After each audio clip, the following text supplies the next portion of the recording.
আজকে আপনাদের মাঝে আলোচনা করব কি করে বুঝবো বিষধর সাপ কেটেছে।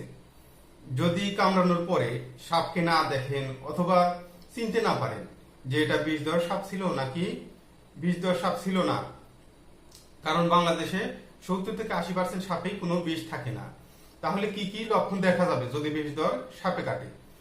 এর মধ্যে প্রধানত লক্ষণ দেখা যাবে ওই জায়গাটা অনেক ফুলে যাবে এবং রক্ত জমাট বাঁধবে, প্রচুর জ্বালাপোড়া করবে এবং মাথা আপনি ঘাড় ঠিকভাবে দাঁড় করে রাখতে পারবেন না।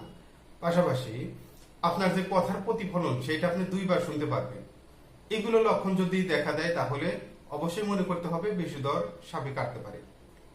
তখন করণীয় আমাদের যত দ্রুত সম্ভব জেলা স্বাস্থ্য কমপ্লেক্সে রোগীকে নিয়ে যাওয়া। ওখানে এন্টিভেনম পাওয়া যায়, কিন্তু উপজেলা স্বাস্থ্য কমপ্লেক্স অথবা এখানে পাওয়া যায় মাঝে মাঝে, কিন্তু আপনার জেলা সদর হসপিটালটি নেওয়া সবচেয়ে ভালো।